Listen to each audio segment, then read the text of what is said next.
నమస్కారం, సుఖీభవకు స్వాగతం. ఈరోజు సుఖీభవలో నెలల తరబడి నెలసరి రావటం లేదా, వృద్ధాప్యానికి విటమిన్ డితో కళ్లెం, కాలేయం గట్టిపడుతోందా, సార్కోమా ప్రాణాంతకమా, ఇంకా హెల్త్ టిప్.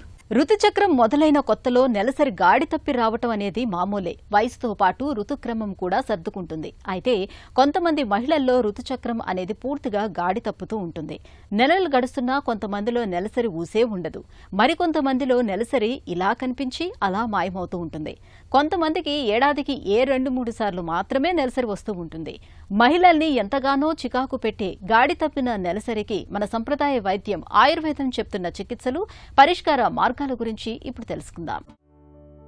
ఋతుచక్రం స్త్రీతత్వానికి సంకేతం, సంతాన సాఫల్యతకు మూలాధారం. కౌమారంలో మొదలై 50 వసంతాల వరకు కొనసాగే ఋతుచక్రం కొంతమందిలో ఎలాంటి ఒడిదుడుకులు లేకుండా సాఫీగా సాగిపోతే, మరికొంతమందిలో మాత్రం గాడి తప్పుతుంటుంది.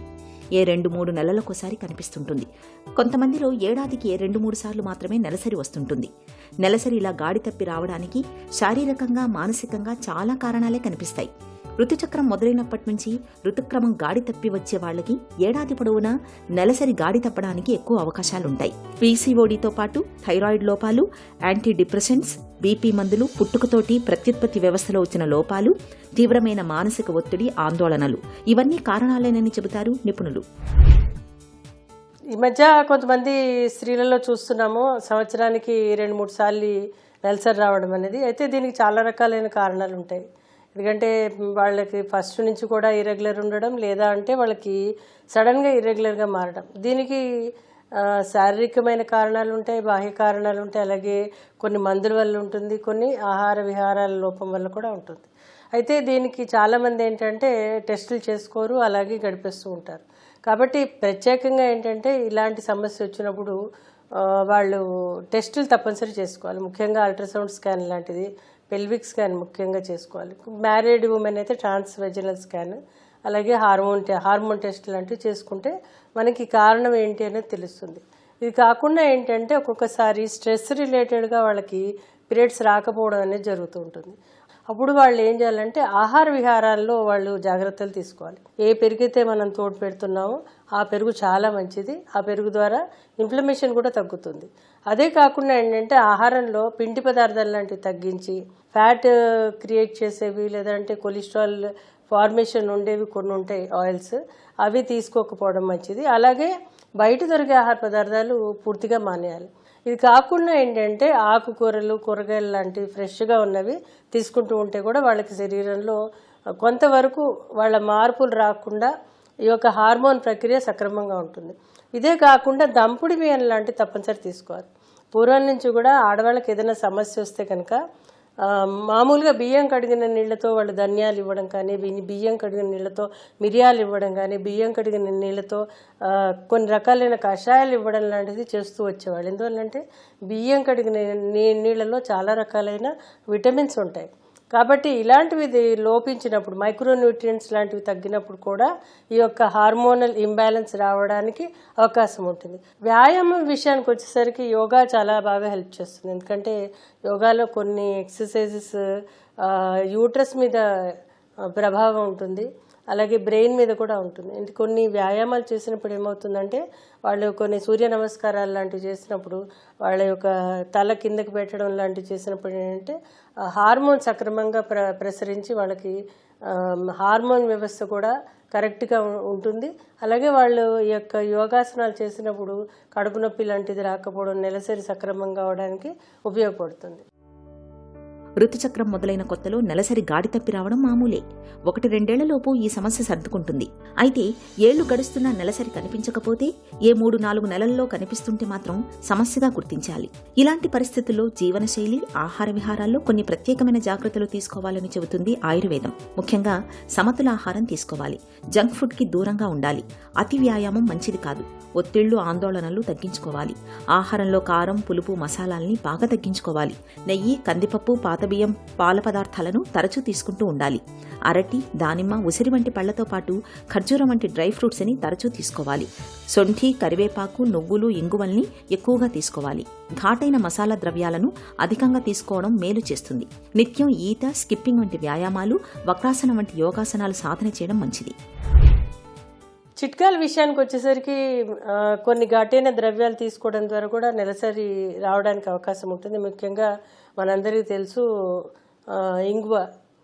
ఇంగువని ప్రతిరోజు ఒక 1/4 టీ స్పూన్ చొప్పున శనగ్గింజంతా అన్నం ముద్దలో కలిపి తీసుకుంటే అదొక విధంగా పనిచేస్తుంది.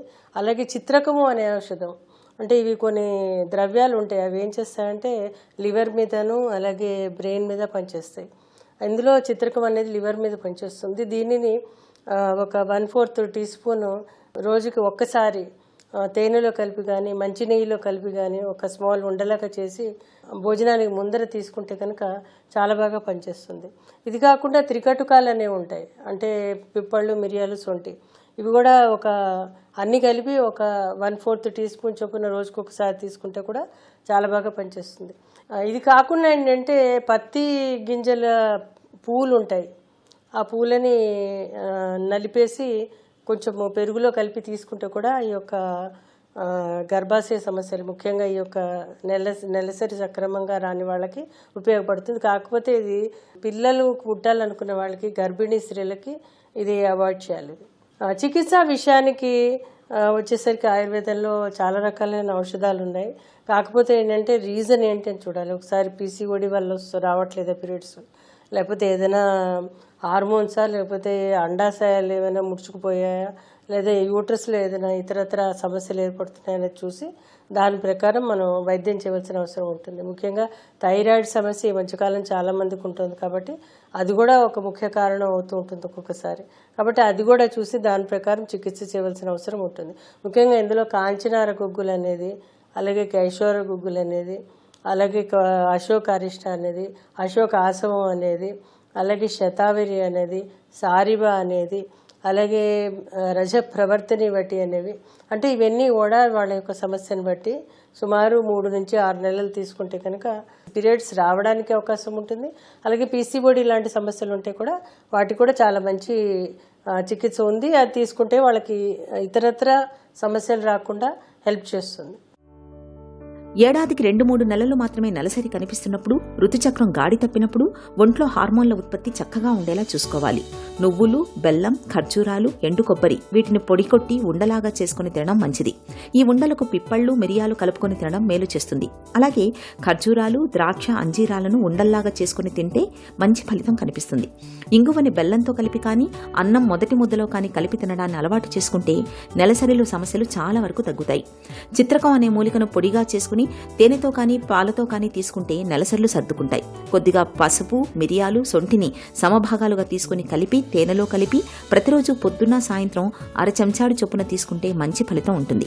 ఇక ఔషధాల విషయానికొస్తే రజ ప్రవర్ధిని వటి, ప్రదరాంతకరస్, ప్రదిరాతిరస్, ప్రదిరాతి లోహం, లోహభస్మం, మండూర భస్మం, అశోక, శతావరి వంటివి నెలసరి చిక్కులకు బాగా పనిచేస్తాయి. ఇప్పుడు హెల్త్ న్యూస్ మీకోసం.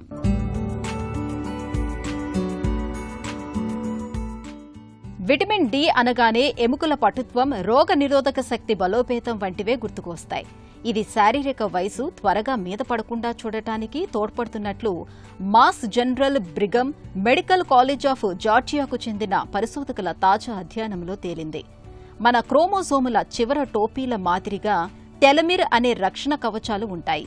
ఇవి క్రోమోజోము చివర్లు క్షీణించకుండా, ఇతర క్రోమోజోములతో కలిసిపోకుండా కాపాడుతాయి. కాకపోతే వయసు మీద పడుతున్న కొద్దీ టెలమిర్ల పరిమాణం తగ్గుతూ వస్తూ ఉంటుంది. ఇవి మరీ పొట్టిగా అయితే శారీరక వయో ప్రక్రియలు ప్రేరేపితమవుతాయి.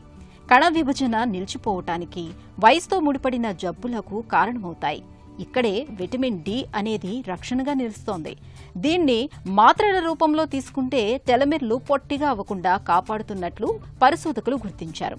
ఈ అధ్యయనంలో 55 ఏళ్లు పైబడిన మహిళలు, 50 ఏళ్లు పైబడిన మగవారిని ఎంచుకొని కొందరికి విటమిన్ D3 రోజుకు 2000 యూనిట్లు, మరికొందరికి ఒమేగా-3 కొవ్వు ఆమ్లం రోజుకు 1 గ్రాము తీసుకోవాలని సూచించారు. 4 ఏళ్ల తర్వాత పరిశీలించగా విటమిన్ డి తీసుకున్న వారిలో టెలిమెర్లు పొట్టిగా అయ్యే ప్రక్రియ గణనీయంగా మందగించినట్లు తేలింది. అయితే ఒమేగా-3 కొవ్వు ఆమ్లం పెద్దగా ప్రభావమేమీ చూపలేదు. శారీరక వయో ప్రక్రియ నెమ్మదించడానికి విటమిన్ డి మాత్రలు తోడ్పడుతున్నట్లు అధ్యయన ఫలితాలు సూచిస్తున్నప్పటికీ దీనిపై మరింత పరిశోధన చేయాల్సిన అవసరం ఉందని పరిశోధకులు చెబుతున్నారు. ఆరోగ్యకరమైన ఆహారం, క్రమం తప్పకుండా వ్యాయామం చేయటం వంటి వాటికి దీన్ని ప్రత్యామ్నాయంగా పరిగణించవద్దని, మాత్రల కన్నా ఆహారం, జీవనశైలికే తొలి ప్రాధాన్యం ఇవ్వాలని వారు సూచిస్తున్నారు. కాకపోతే ఒంట్లో వాపు ప్రక్రియ పెద్ద మొత్తంలో ఉన్నవారికి లేదా దీర్ఘకాలిక జబ్బుల ముప్పు అధికంగా ఉన్నవారికి మాత్రలు మేలు చేసే అవకాశం ఉందని చెబుతున్నారు. విటమిన్ డి పొందటానికి ముఖ్యమైన సహజమైన మార్గం చర్మానికి ఎండ తగిలేలా చూసుకోవటం. సూర్యరశ్మి సమక్షంలో శరీరమే దీన్ని తయారు చేసుకుంటుంది. సాల్మాన్ వంటి చేపలు, గుడ్డు పచ్చసొన, కాడ్ లివర్ ఆయిల్ వంటి ఆహార పదార్థాల్లోనూ ఇది లభిస్తుంది. జవజీవాలతో కళకళలాడుతూ ఒక పెద్ద కెమికల్ ఫ్యాక్టరీలాగా పనిచేయాల్సిన మన కాలేయానికి ఇవాళ హెపటైటిస్ ఇన్ఫెక్షన్లు, కొన్ని రకాల జబ్బులు పెనుశాపాలుగా మారుతున్నాయి. పొగ, మద్యం వంటి అలవాట్లు, గాడి తప్పిన తిండి తీరు మూలంగా కూడా కాలేయం ఆరోగ్యం దెబ్బతినిపోతూ ఉంటుంది. కొన్ని సందర్భాల్లో ఇన్ఫెక్షన్లు తీవ్రమై కాలేయం పూర్తిగా నిర్వీర్యమైపోతూ ఉంటుంది. లివర్ సిరోసిస్ అలాంటిదే. దీని బారిన పడినప్పుడు కాలేయంలోని కణజాలం క్రమంగా సిమెంట్ ముద్దలాగా గిడసబారిపోతూ ఉంటుంది. ప్రాణాంతకంగా పరిణమించే లివర్ సిరోసిస్ జబ్బు గురించిన పూర్తి వివరాల్ని ఇప్పుడు తెలుసుకుందాం. నార్మల్గా మన యొక్క లివర్ ఎలా ఉంటుందంటే స్పాంజ్ లాగా ఉంటుంది. స్పాంజ్ అంటే మెత్తగా ఉంటుంది. కొన్ని యొక్క కారణాల వల్ల, అంటే ఆల్కహాల్ తీసుకోవడం వల్ల కానీ, లాంగ్ స్టాండింగ్ డయాబెటీస్ వల్ల కానీ, లావుగా ఉండటం అంటే ఒబెసిటీ ఉన్న వాళ్ళకి కానీ, hepatitis B, hepatitis C infections, chronic infections ఉండటం వల్ల కానీ, ఇవన్నీ కూడా స్లోగా ఈ యొక్క మెత్తడిగా ఉన్నటువంటి లివర్ మీద స్లోగా ఎఫెక్ట్ పడడం వల్ల ఈ యొక్క లివర్ స్లోగా చిన్న చిన్నగా గట్టిపడుతూ వస్తుంటుందన్నమాట. సో ఆ యొక్క స్టేజెస్ వచ్చినప్పుడు లాస్ట్ స్టేజ్ వచ్చేసరికి దాన్ని సిరోసిస్ అంటాం. సో వన్స్ ఒక పేషెంట్ మన దగ్గరికి వచ్చినప్పుడు సిరోసిస్ అని వచ్చారు మన దగ్గరికి, ఫస్ట్ అసలు సిరోసిస్ ఏ స్టేజెస్ ఉంది మనం చూసుకోవాలి. బ్లడ్ ఇన్వెస్టిగేషన్స్, దాని తర్వాత లివర్ ఫైబ్రో స్కాన్ చేసుకుంటాం, దాని తర్వాత ఎండోస్కోపీ చేసుకుంటాం, దాని తర్వాత CT scan of the liver చేసుకుంటాం. ఇవన్నీ చేసుకొని స్ట్రాటిఫై చేసిన తర్వాత ఈ యొక్క లివర్ ఏ స్టేజ్లో ఉంది, స్టేబుల్ స్టేట్లో ఉన్న పేషెంట్కి రిస్క్ ఆఫ్ బ్లీడింగ్ ఏమైనా ఉందా, రిస్క్ ఆఫ్ ఎసైటిస్ ఏమైనా ఉందా చూసుకొని దానికి తగ్గట్టు మెడిసిన్స్ మనం పెట్టుకొని వితిన్ 2 to 3 months ఫాలోఅప్ చేసుకుంటూ ఉంటాం. ఇలాంటి స్టేబుల్ స్టేట్, కంపెన్సేటెడ్ స్టేజ్ ఉన్న వాళ్ళు ఆల్మోస్ట్ 10 to 15 years కరెక్ట్గా మెడిసిన్స్ వాడుకుంటూ ఉంటే 10 to 15 years వరకు కూడా లైఫ్ లాంగ్ బాగా ఉంటుంది, ఎటువంటి కాంప్లికేషన్స్ రావు. వన్స్ డీకంపెన్సేటెడ్ స్టేజ్ అంటాం, అంటే ఏదైనా నేను ఇంతకు ముందు చెప్పినప్పుడు బ్లీడింగ్ అవ్వడం కానీ, కడుపులో వాటర్ రావడం కానీ, జాండీస్ రావడం కానీ, మతి స్థిమితం లేకుండా ఉంటాం కానీ, ఇలా ఏదైనా ఒక స్టేజ్ వచ్చినప్పుడు మనం ఏమి చేయాలి?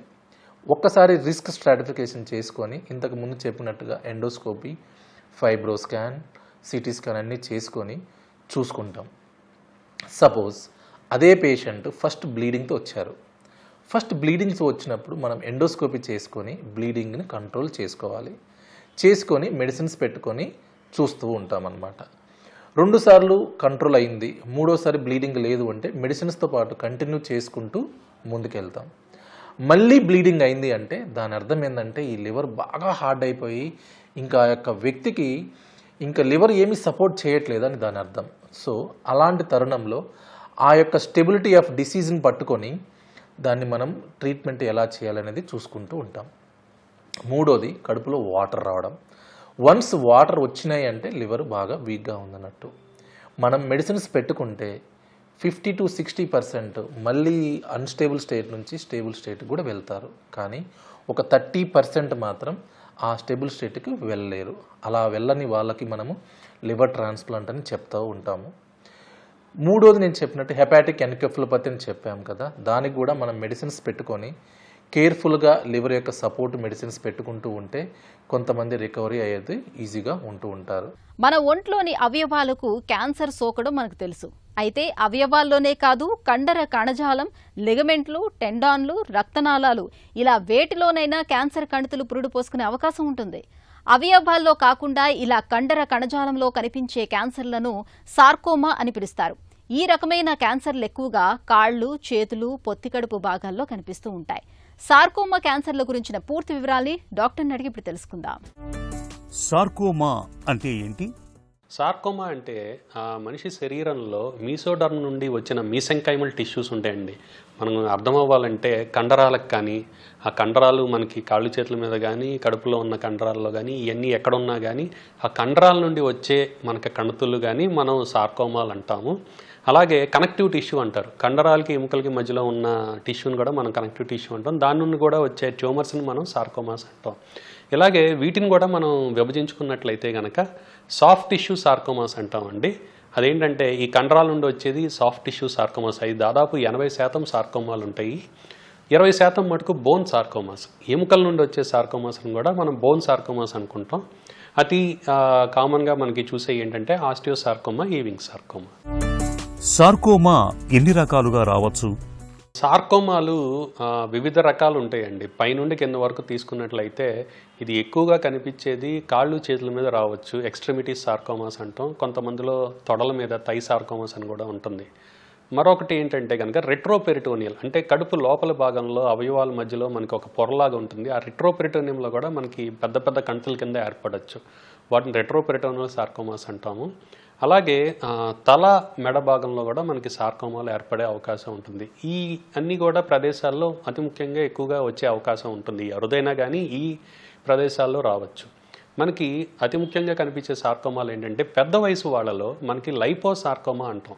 అంటే కొవ్వు నుండి ఇది సార్కోమా కణితి కింద ఏర్పడే అవకాశం ఉంటుంది.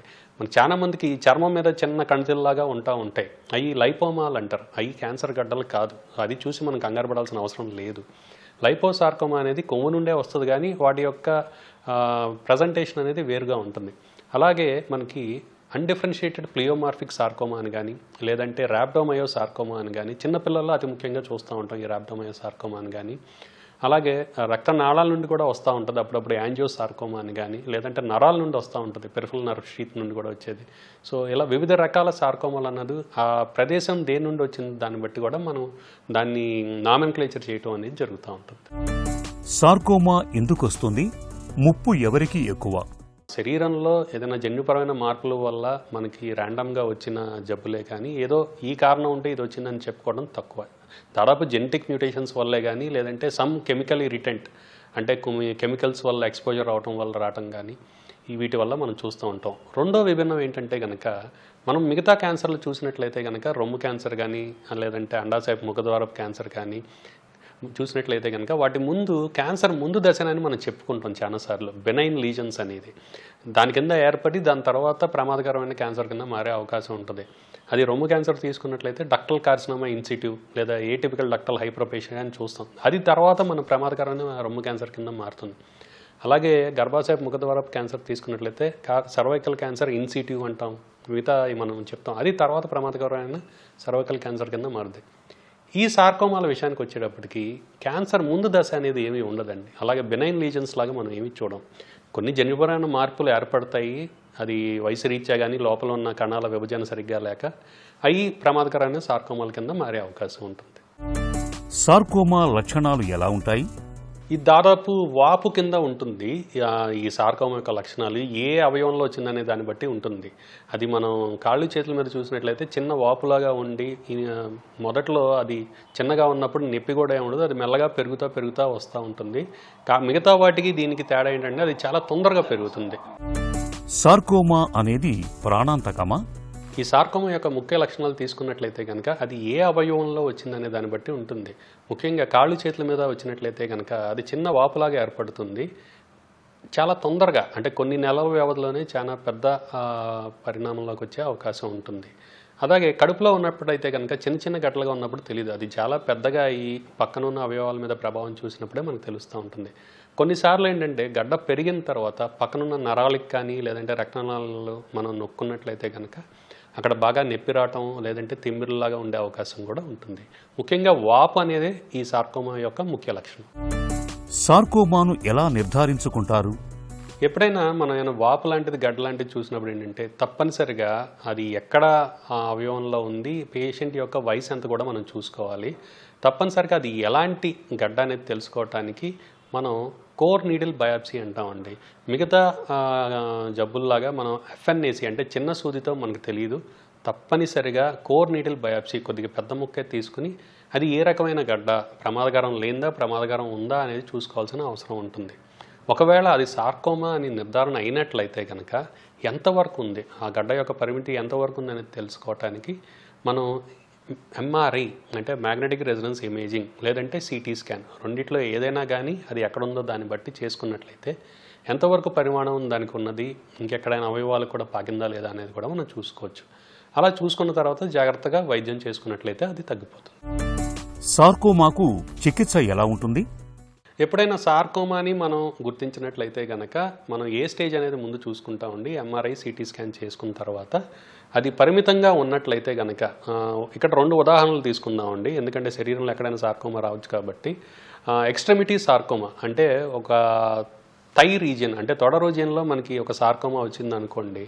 అప్పుడు ముందుగా మనం స్కానింగ్ చేసుకుని అది ఎక్కడా ఇబ్బంది లేకుండా ఉన్నట్టు చూసుకున్నట్లయితే కనుక ముందుగా ఆపరేషన్ చేసి దాన్ని మనం తీసేయగలిగితే కనుక మనం ముందుగా ఆపరేషన్కి వెళ్తాము.